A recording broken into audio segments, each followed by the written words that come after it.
رات کو سفر کرنے والے کراچی میں اور بہت مل جاتے ہیں۔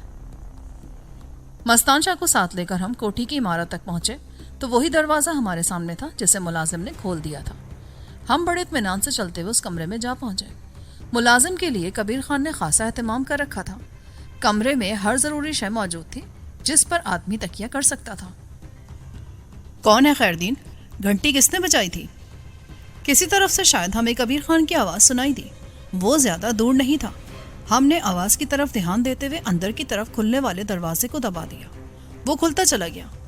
سامنے ہی ایک ہال کمرہ بنا تھا اور میرا خیال ہے کہ ملازم کو ان لوگوں نے عمارت کے وسط میں ایسی جگہ ٹھہرا رکھا تھا جہاں سے وہ کسی بھی وقت کسی کی بھی آواز بڑے اطمینان سے سن سکتا تھا۔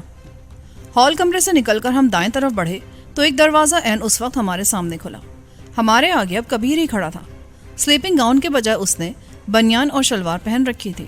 عمر کے لحاظ سے یہی وہ کوئی 40 سال کا آدمی نظر آتا تھا۔ یہ بڑے بڑے کان، داڑھی مونچھ صفا چڑھ اور سر کے بال چھدرے چھدرے۔ ہمیں اس نے دیکھا تو تیزی سے باہر نکل آیا۔ یہ مستان شاہ کو کیا کر دیا ہے تم نے؟ اس کا رنگ زرد ہو رہا ہے، کیا ہو گیا اسے؟ یہ آپ کا خادم ہے جناب، آپ اسی سے پوچھیں کہ یہ کسی کو ادھر مارنے گیا تھا، یہ بن باپ کا بیٹا۔ طاہیہ نے اپنے مخصوص لہجے میں بات کی۔ اور ہم بھی آپ کے خادم ہیں جناب، یہ خنجر بھی اسی کا ہے اور یہ گولیاں بھی اپنے ساتھ لے کر گیا تھا۔ اسلم خان بھی وہی ہیں، آپ کی مقتولہ ہلاک نہیں ہوئی۔ میں نے جیب سے گولیاں نکال کر اسے دکھاتے ہوئے کہا، یہ کیا بکواس ہے؟ یہ میں کیا سن رہا ہوں؟ مستان شاہ، تو ہوش میں تو ہے نا؟ اسے سنبھالتا ہی ہے۔ یہ پستول دیکھتے ہو نا، یہ بے آواز چلتا ہے کبیر، اور ہمیں یہ معلوم کرنا ہے کہ حسنہ کو قتل کرنے کے لیے تم نے ان کو کیوں تکلیف دی؟ ایسے بے ہنروں کو۔ پیچھے ہٹ جاؤ، خبردار جو تم میری طرف بڑھے، میں تمہیں جان سے مار دوں گا۔ کبیر نے کمرے کی طرف لوٹتے ہوئے کہا۔ اس کا رنگ زرد ہونے لگا تھا۔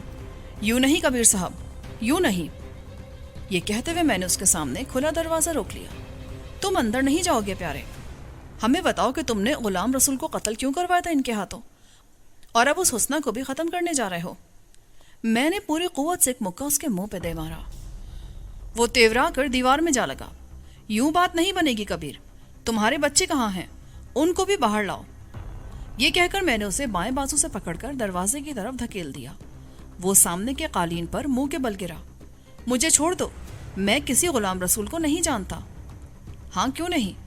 صرف 10 لاکھ کے بدلے تم نے اسے مار دیا اور ہم سمجھے کہ حسنہ پاگل ہو گئی ہے، مگر وہ تو ٹھیک کہتی تھی۔ یہ کہہ کر میں نے کبیر کو آگے دھکیل دیا۔ وہ خوابگاہ تک پہنچا تو اس نے بھیانک چیخ ماری جیسے وہ ان کو خبردار کر رہا ہو۔ ابھی اس کی بیگم کوئی قدم نہیں اٹھا سکی تھی کہ میں نے دروازہ کھول دیا۔ وہ شب خوابی کے لباس میں تھی۔ مجھے اور کبیر کو اس نے دیکھا تو اس کی بڑی بڑی آنکھوں میں خوف کے سائے لہرانے لگے۔ اسے اپنی بصیرت پر اعتبار نہیں آ رہا تھا، مگر دوسرے ہی لمحے میں اس کے پاس جا پہنچا۔ پستول دونوں پر تان کر میں نے بڑے ہی سخت لہجے میں کہا، اس پر غلام رسول کو قتل کرنے کا الزام ہے۔ ایک عورت حسنہ گواہ ہے اس قتل کی، اور یہ اسے آج مروا دینا چاہتا تھا۔ آپ کا کیا خیال ہے ایسے مجرم کے بارے میں بیگم کبیر خان؟ یہ مجرم ہرگز نہیں ہے، خدا کے لیے آپ انہیں کچھ نہ کہیں، یہ بالکل بے گناہ ہے۔ یوں کام نہیں چلے گا بیگم صاحبہ، جو کچھ آپ کے پاس ہے وہ باہر نکال دیں، ابھی اور اسی وقت۔ آپ ہمیں لوٹنا چاہتے ہیں؟ کچھ نہیں ہے ہمارے پاس۔ یوں نہیں بیگم صاحبہ، یوں نہیں۔ میں نے پستول کی نال سیدھی کر کے اس کے دائیں کان کا بندہ اڑا دیا۔ گولی چلی تو وہ اپنے آپے سے باہر ہو گئی اور چیختی ہوئی کبیر سے لپٹ گئی۔ رقم بی بی رقم، جلدی کرو، وہ سامنے کی الماری میں ہے، یہ رہی چابیاں، خدا کے لیے میرے شوہر کو کچھ نہ کہیں ورنہ ہم برباد ہو جائیں گے۔ وہ بلکنے لگی۔ چابیاں اس نے بائیں ہاتھ میں لے کر میری طرف پھینک دی۔ اس مستان شاہ کی بتی گل کر دو طاہیہ اور اندر آ جاؤ۔ وہ تو اس کا ہی منتظر تھا۔ فوراً ہی اس نے اپنا رومال مستان شاہ کے سر پر ڈال دیا۔ جیسے ہی اس نے رومال کے کونے کھینچے تو وہ بے ہوش ہو کر زمین پر گر گیا۔ طاہیہ نے وہ رومال وہاں لا کر میرے لیے بہت آسانیاں پیدا کر دی تھی۔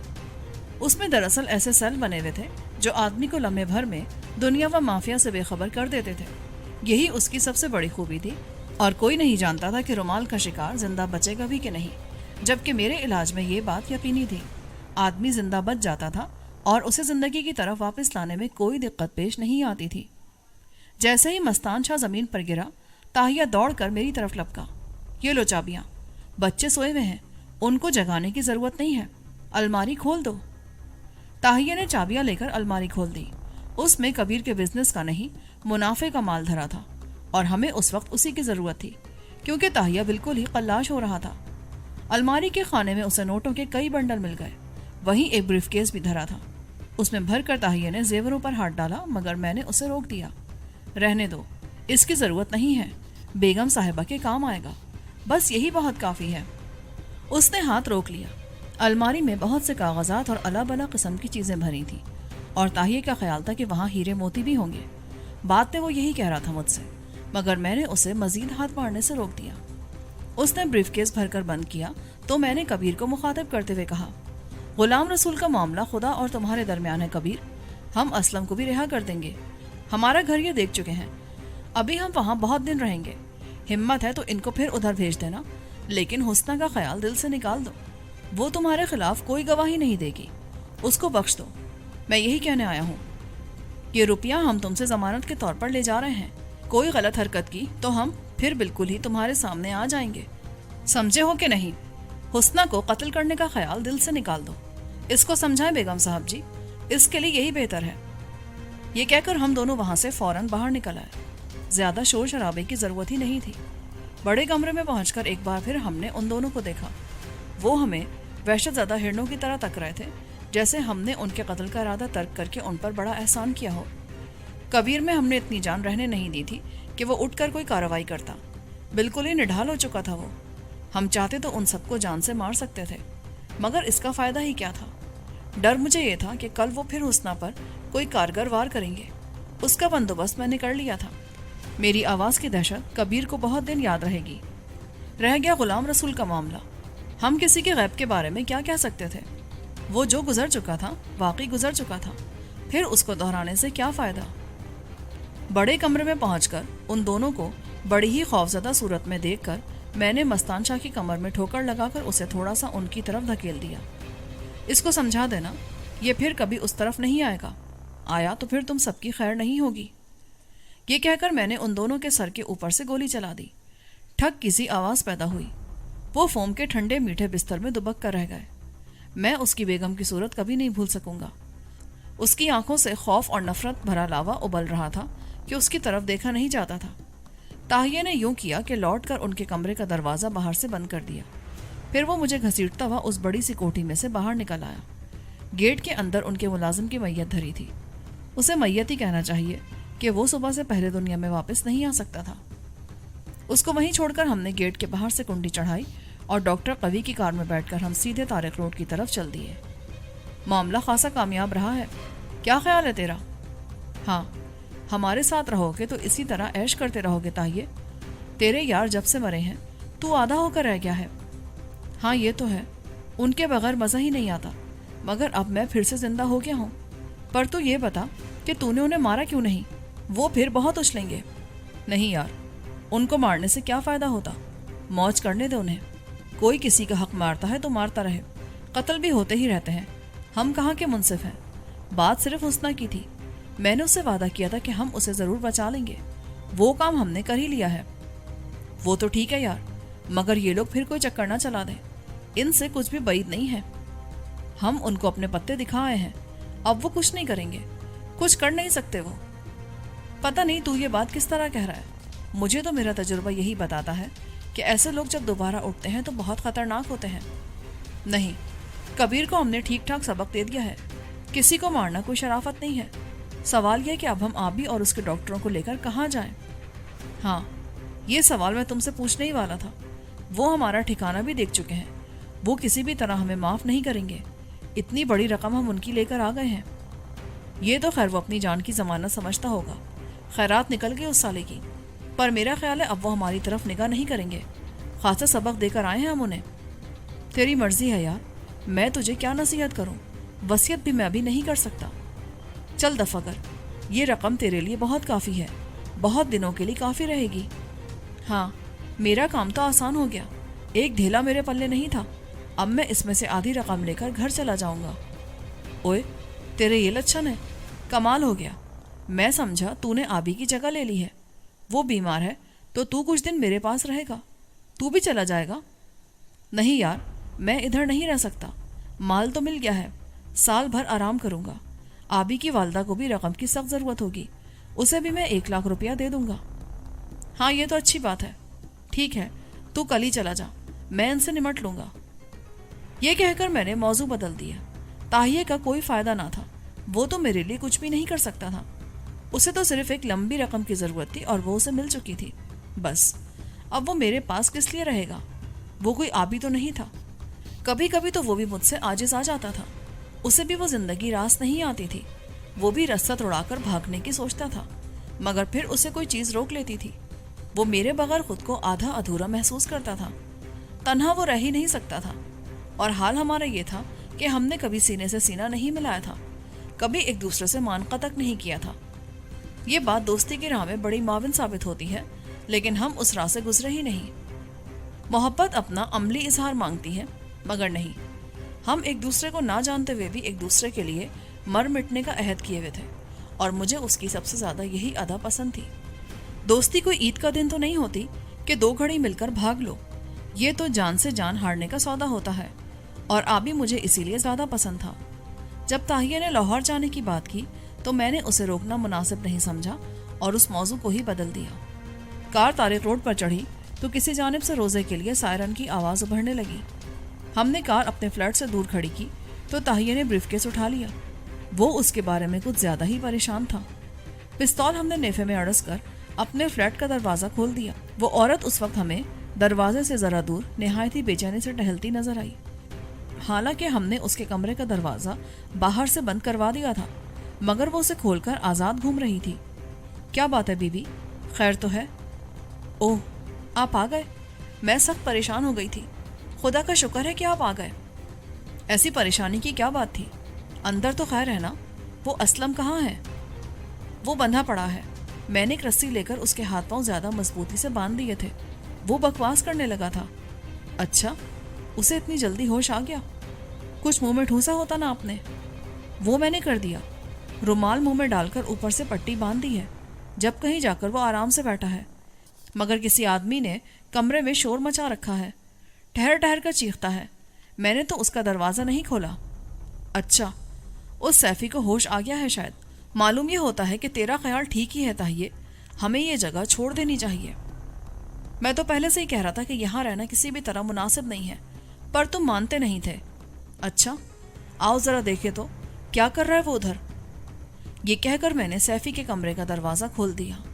وہ بری طرح سر پٹک رہا تھا، آنکھوں پر پٹی بندھی تھی، اور 1 منٹ کے لیے بھی وہ منہ میں زبان نہیں ڈالتا تھا۔ کیا ہے بے، کیا ہو گیا ہے تجھے؟ میں نے بتی جلا کر اسے دیکھتے ہوئے کہا۔ اسے معلوم ہو چکا تھا کہ ہم اس کے ساتھ کیا کر چکے ہیں۔ میری آواز سنتے ہی وہ چیخا، یہ کیا کر دیا تم نے؟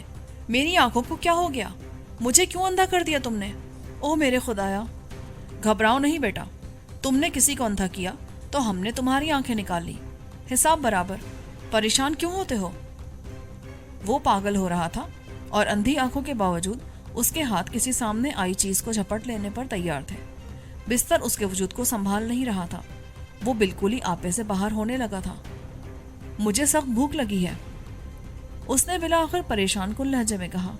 میں نے پستول نیفے میں اڑس لیا، اس کی حساسیت بیدار ہونے لگی تھی، اب اسے بھوک بھی لگتی تھی اور پیاس بھی، اور نیند کا ساغر اس کے سر میں ٹوٹ چکا تھا۔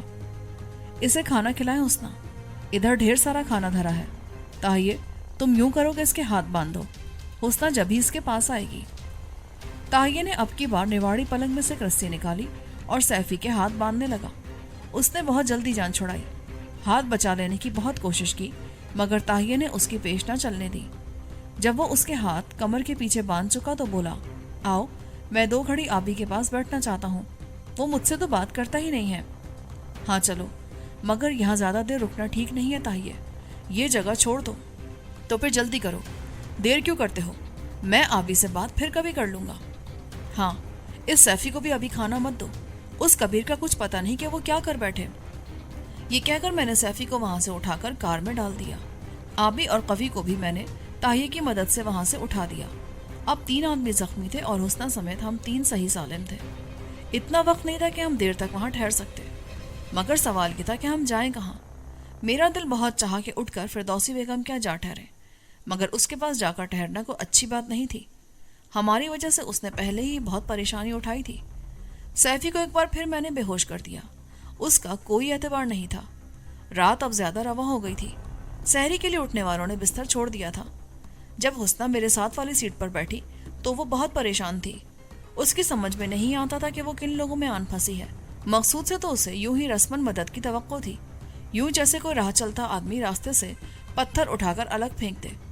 اسے کیا خبر تھی کہ ہم کیا کر بیٹھے ہیں اور اس کے دشمن کو کیسی گہری چوٹ لگا آئے ہیں. میں نے گاڑی سٹارٹ کی تو وہ بولی، آپ کہاں جا رہے ہیں آپ؟ کچھ پتہ نہیں بیوی، ہم اچھے لوگ نہیں ہیں. ہمیں کوئی اچھی جگہ کیسے مل سکتی ہے؟ نہیں، آپ سے زیادہ اچھا تو میں نے کوئی دیکھا نہیں. آپ نے میری جیسی مظلوم عورت کی مدد کی ہے. آپ برے کیسے ہو سکتے ہیں؟ ہاں، یہی تو ہمارا کمال ہے. ہم اس زمین کی طرف لپکتے ہیں جو بیٹھ رہی ہو. اس کو بچانا ناممکن ہوتا ہے، مگر اس پر آگے کسی بھی شجر کو بچا کر ہم سمجھتے ہیں کہ ہم نے بڑا کام کر دیا. میری نگاہیں سڑک پر جمی تھیں. وہاں سے ہٹتی تھیں تو آبی اور سیفی پر جا ٹھہرتی تھیں. آبی کسی گہری سوچ میں گم تھا اور اسے یہ بھی احساس نہیں تھا کہ اس کا دوست تاہیہ اس کے قریب بیٹھا ہے. مجھے لگتا تھا کہ وہ خالی الذہن ہو کر بیٹھا ہے اور تاہیہ کو بھی یہی شکوہ تھا کہ آبی نے اسے پہچاننے سے ہی انکار کر دیا ہے. مگر ایسا نہیں تھا. تاہیہ کی آواز سن کر اس کے چہرے کی رنگت بدلنے لگتی تھی. وہ احسان فراموش نہیں تھا، مگر اسے یہ دکھ کھائے جا رہا تھا کہ اس کے لیے ہم نے بہت تکلیف اٹھائی ہے. ہمیں وہ در در کی ٹھوکریں کھاتے نہیں دیکھنا چاہتا تھا. اس رات ہم جو پچھلے پہر میں گھر سے بے گھر ہوئے تھے تو اس بات کا بھی اسے گہرا قلق تھا، مگر پھر بھی وہ چپ چاپ بیٹھا رہا. میرا یہ احساس تھا کہ کراچی کی پولیس ہماری ٹو میں ہے. اتنی وارداتیں کر چکے تھے، وہ کیسے چپ رہ سکتے تھے؟ اور پھر وہ کبیر تھا. اسے معلوم تھا کہ وہ گولیاں جو اس کے سر پر سے گزر گئیں ذرا نیچے ہوتی تو وہ اپنی جان آفری کے سپرد کر چکا ہوتا. یہی حال اس کی بیوی کا تھا. خوفزدہ آدمی شاید خدا کے زیادہ قریب ہو جاتا ہے. وہ بھی یہی سمجھ رہے تھے کہ یہ خدا ہی تھا جس نے ان کی جان بچا دی، مگر کس کو خبر تھی کہ کون کس کے کام آ گیا ہے. کہاں جا رہے ہو اب؟ میں خود یہی سوچ رہا ہوں کہ کس طرف نکلوں. طارق روڈ کے چوک سے آگے گزر کر تاہیہ نے کہا، میری مانو تو ان کو ادھر لیاقت آباد لے چلو. وہاں میرا ایک دوست رہتا ہے، اس کے ہاں جا کر ٹھہرتے ہیں. ابے تو جلدی بولنا، منہ میں گھونگھنیاں ڈال کر بیٹھا ہے، تیرا بھی جواب نہیں. میں نے گاڑی لیاقت آباد کی طرف موڑ دی. کچھ ہی دیر بعد ہم لیاقت آباد کے مرکز میں جا پہنچے. گاڑی دائیں ہاتھ لے لو، تیسری لین میں. میرا دوست افسر علی وہیں رہتا ہے. ایک 2 منزلہ عمارت کے سامنے جب ہم پہنچے تو تاہیہ نے گاڑی رکوا دی. بس یہی وہ جگہ ہے. اس کا دوست افسر علی بالائی منزل پر رہتا تھا. گیٹ پر لگی گھنٹی کی آواز سن کر وہ نیچے آیا تو تاہیہ کو دیکھتے ہی اس سے لپٹ گیا. اوئے تو کتھے بھائی اس ویلے؟ اے چن کس طرح چڑھایا؟ بس یار ایک دھندے سے ادھر آئے ہیں، ہم کچھ دن تیرے پاس ٹھہریں گے. 2 مریض بھی ہمارے ساتھ. 1000 دن رہو یار، یہ گھر آخر ہے کس لیے؟ یہ کہہ کر وہ میری طرف لپکا. یہ میرے دوست ہیں غلام جیلانی. آؤ یار مریضوں کو نیچے اتارو. کچھ ہی دیر بعد ہم افسر علی کے مکان کی دوسری منزل پر جا پہنچے. آبی اور دونوں ڈاکٹروں کے لیے اس نے الگ کمرہ کھلوا دیا اور ہم تینوں کے لیے اس نے دوسرے کمرے میں ٹھہرنے کا بندوبست کر دیا. مکان بہت عمدہ تھا. ہر کمرے کے ساتھ باتھ روم بنے تھے. نچلی منزل بالکل خالی تھی. وہاں جو لوگ ٹھہرے ہوئے تھے کسی کام سے لاہور گئے تھے. افسر علی نے ساری تعلق داری ختم کر رکھی تھی اور ابھی تک وہ تنہا ہی رہ رہا تھا. شکل و صورت سے وہ خاصا باروب آدمی نظر آتا تھا. گورا رنگ، پھیلی پھسلتی آنکھیں، گھونگھریالے بال، قد یہی کوئی 6.25 فٹ. لگتا تھا کہ دنیا اس نے بہت کثرت سے دیکھ رکھی ہے. لفظوں کی تعریف میں اسے خاصا مزہ ملتا تھا. آپ کے لیے طعام میں کیا پیش کروں؟ ابے نہیں، یہ کوئی کھانے کا وقت نہیں ہے، بس تم سو جاؤ. نہیں یار، سحری کا وقت ہی اب ہو ہی رہا ہے، کچھ کھا لیتے ہیں. یہ وقت عارفوں کا وقت ہے. ہاں، ہم جیسے عارفوں کا. پوچھا نہیں تم نے کہ اس وقت کیسے آئے ہو؟ تاہیہ نے سگریٹ سلگا کر کہا تو ہے تم نے کہ ایک دھندے سے آئے ہیں اور یہی بات کافی ہے. یہ رات تم نے کہاں گزاری ہے؟ کہاں سے باہر نکلے ہو؟ بس یار کیا بتائیں، کوئی گڑبڑ کی بات ہے؟ کون تھا جس نے تمہارے کسی جگہ ٹھہرنے پر اعتراض کیا؟ دیکھا تیری عربی ہمیں لے ڈوبے گی. پولیس کے ڈر سے نکل کر بھاگے ہیں. ذرا کچھ کھانے کو لائے ادھر. وہ اپنی جگہ سے اٹھا اور باہر نکل گیا، مگر دروازے پر پہنچ کر بولا، خدا ہی خیر کرے کہ تعزیر کا معاملہ نہ بن جائے. تو فکر مت کر، یہاں تک کوئی نہیں پہنچ سکے گا. تو ان کو دیکھ ذرا کہ وہ کس حال میں ہے. جیلانی، آبی تو کچھ زیادہ ہی پریشان لگتا ہے. مگر جب میں تاہیے کو ساتھ لے کر دوسرے کمرے میں پہنچا تو وہ تینوں ہی بے سود ہو چکے تھے۔ ٹیکے ابھی تک اپنا کام دکھا رہے تھے، لیٹتے ہی وہ بے سود اور بے خبر ہو گئے تھے۔ کون ہے یہ تاہیے؟ یہ افسر علی، یہ بھی اپنے ہی محکمے کا بندہ ہے، بہت بڑا اسمگلر ہے، مگر آج کل ہاتھ روک کے بیٹھا ہے۔ سونے کی اسمگلنگ کرتا ہے، جو بھی چیز مل جائے، مگر سونا اس کی خاص تجارت ہے۔ کچھ ہی دیر بعد ہم کھانا کھا کر اطمینان سے لیٹ گئے۔ افسر علی نے دراصل اپنے کمرے میں خاص قسم کا انتظام کر رکھا تھا، کوئی آوارہ ہور تھی جو اس نے وہاں باندھ رکھی تھی، اور وہ بہت خوش تھا، بے حد خوش کہ ایسی بہار آفریش ہے اسے کبھی کبھاری ملتی ہوگی۔ اس نے حسنہ کے بارے میں ہم سے کچھ نہیں پوچھا، بس ایک نظر دیکھ کر دوبارہ اسے نہیں دیکھا۔ وہ بھی سر جھکائے وہاں بیٹھی رہی۔ اس کی سمجھ میں نہیں آ رہا تھا کہ ہم کس قسم کے لوگ ہیں، اچھائی بھی کرتے ہیں اور برائی بھی، ایسے تو اسے کہیں نہیں ملے ہوں گے۔